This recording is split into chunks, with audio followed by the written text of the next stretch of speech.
And welcome back to our 8th round. We have promised Zephyr, and I believe we're about to deliver. So we have Zephyr versus Kinemon, the match that was foretold since round 2, I believe. And we finally got it for you guys. So let's see how this turns out. This is the matchup where Z is supposed to shine, right? The fact that he can go ahead and try to control Kinemon and then slam that very strong 10 drop is the reason that Z finds a place in the meta.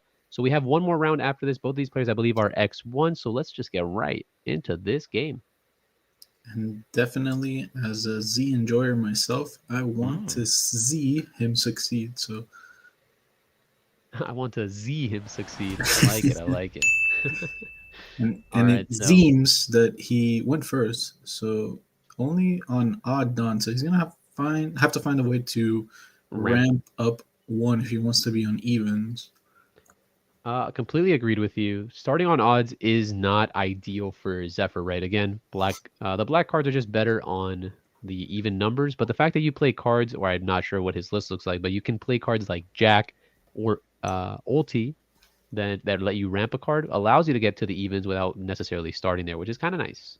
So definitely Toki, not an optimal start from the Kinmon player, and also not an optimal swing for 8 from the Z player. I mean, neither player getting what they want early probably benefits Z just because at some point, if he gets the 10 on, he just wins the game. But certainly want to see at least somebody put a haymaker on the table soon. So Completely agreed. I mean, the fact that Kinemon didn't make his most powerful turn 2 play, which is Okiku for 2, we're already happy with that one. So now, actually, with the context of the game the way that it is, he might just play a Yamato as a blank to turn on his blocker. And never see that. And we see it. Yep. Damn, So Fernando's now, got the observation hockey now. so now this Yamato is actually going to be able to easily attack for 6 or 7 on the following turn, and this one drop blocker is going to defend against any threat that the Z player has on 5. Ideally, he ramps this turn, but if he does not have that, then going into 7 and 9 is going to be awkward. So yeah, what would you like to see? You've been playing a lot more Z than I have. What would you like to see from the Z player on a turn like So this? definitely at any point before 9, we want to see a card that says gain a Dawn, tapped or untapped. Options are, like you mentioned before, the what was the name again? Ulti. The ulti. There's also Thunder Bagua is the one that I had in my mind. Definitely the better defensive play. Thunder Bagua actually might be one of the reasons why he took the first life down to 3. And if the Kinemon player goes lazily attack and then attack again, the second attack might be Thunder Bagua, and we might ramp to 8, which would be ideal. But you'll see. Now, I'm not sure that, yeah, I agree with you. I do think that he will allow an attack of any amount to go through here. So he goes ahead and attacks for 8, and even though that's a perfect number to Thunder Bagua, you know what? This is actually just good enough, I guess. We'll just get Thunder Bagua in life, and then we'll go ahead and tap what seems to be a lot of Dawn to play our Kinemon, and then we'll just ramp another. I think he has swung for 8, and then he's going to go ahead and combo out of it with a Basil Hawkins. Very Oh, interesting, so another ramp card that can potentially be actually, in the deck. the first Thunder Bagua that you see hit the discard pile was from life. Yeah, and it was, well, if that's the case, I don't think it was necessary because 9 is equal to 8, no? Well, I guess actually, you would know no. more than I. It does allow him to go queen or king on this turn where he otherwise wouldn't have been able to, and go back to evens and then still threaten the 10 drop on the next turn. So I actually really like investing some amount of Dawn into forcing cards out of the opponent's hand if he wants to protect the Yamato. And then if he does, following it up with a king, minus Dawn 1, and then going to 10 next turn would be the actual perfect turn.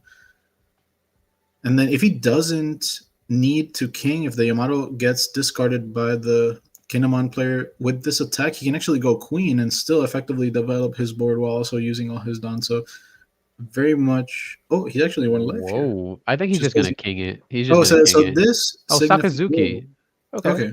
That's fine too. So Same. in both scenarios, this actually signified to me attacking life meant that he doesn't have a queen available to him, and at the same time, the king or Zakatsuki was going to happen 100% of the time. So he just wanted to guarantee to get some value off of attacking with the leader, and attacking life was the way to do that. So I do like the fact that he's playing a lot of pseudo ramp cards in the form of Basil Hawkins. That guy's really cool. He has a trigger effect that just comes out alive and ramps a Dawn, which is pretty devastating. And the Thunder Bagua is definitely something that I think we spoke about. I'm not sure if the Kinemon player was denoting exactly how much he was attacking at because he swung 8, which was just right for the Thunder Bagua. And he's just going to go ahead and activate Kinemon's ability, summon a 7-drop Odin, and that card's pretty darn terrifying.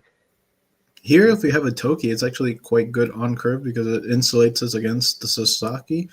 But we can expect that also it might just die to a 10 drop on the way back.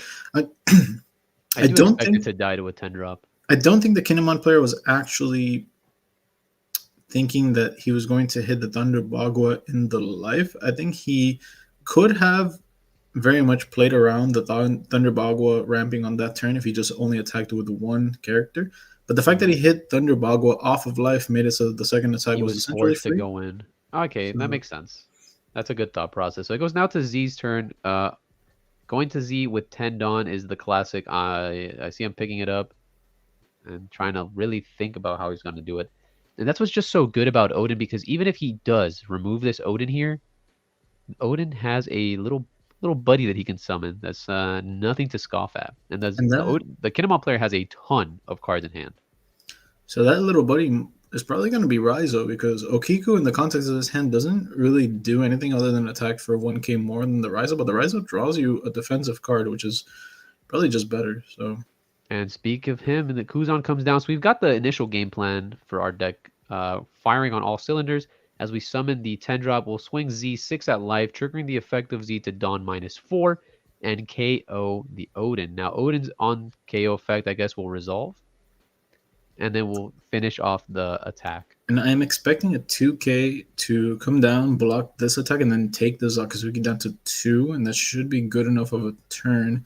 Then on the following turn, if we can no longer play 7 cost kid because it's just going to get blown up for free. So I want to say another Odin or some assortment of smaller mid-range threats are one of the ways that the Kinemon player can navigate towards the next turn. But honestly, it's just so devastating when Z can do this. It's really, really strong. But at the end of the day, you are going -2 Dawn on your next turn. So you won't be able to go to 10. You'll be able to go to 8. So you won't like be able to do back-to-back Kuzans unless something crazy happens. I don't really think there's a possibility of that happening. But at the same time, if you force him to use his effect consistently, uh, really what is the Z player doing at that turn, during those turns? But we'll go ahead and see him swing for 6, swing Uh, for 7, and he goes and guards everything. Interesting. this- So he goes ahead and removes a lot of his hand advantage. He had at least 9 cards in hand, but by removing 3, he's now going to go down to what seems like 6.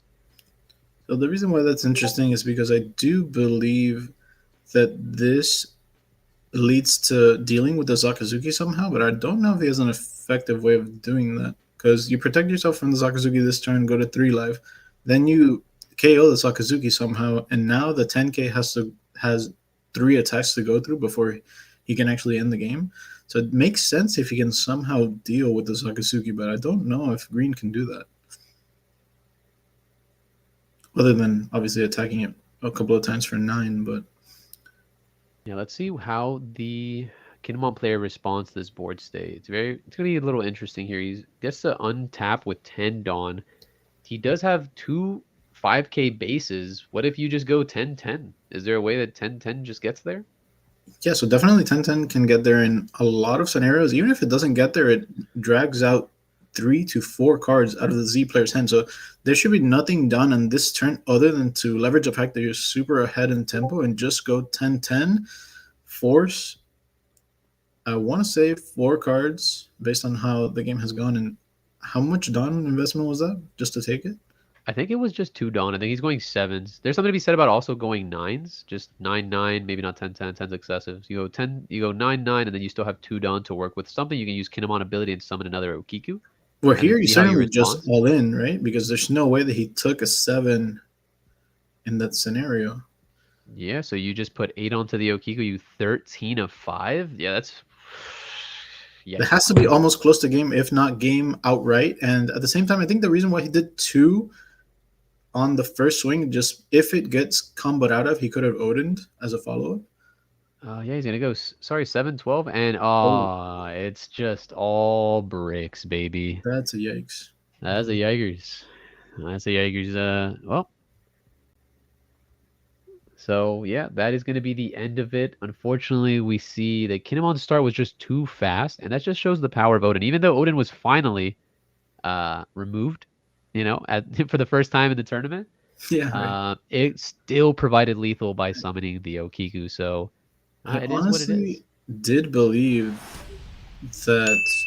So the depending on the context of his hand moving into that 9 Dawn turn with a Z player ramped twice in one turn, I did believe that he had a firm control over the game if he plays something like a queen and just stabilizes the field, because you can't all in him when he 10 drops if he has a blocker, the Hmm. holding back a blocker as well. So just not being able to do that on 9 Dawn was pretty pivotal, because then after doing 10 at one life, he just died. But Yeah, he just immediately just exploded. But that's just what's so powerful. I mean, Kinemon did a good job at like really pressuring him and then going and summoning the Odin, knowing that like yes, he's going into his 10 drop turn, but the 10 drop necessarily will, if you use it on my Odin, will just create another body that's going to be threatening him. So I like the fact that he summoned Okiku to kind of hedge if he had some sort of blockers, but I guess it is what it is. But I know a lot of people in chat were saying that he took his hand off. Funnily enough, that individual had two cameras, one pointed straight at the field and one pointed straight at him. So at all times, I mean, you guys weren't able to see it,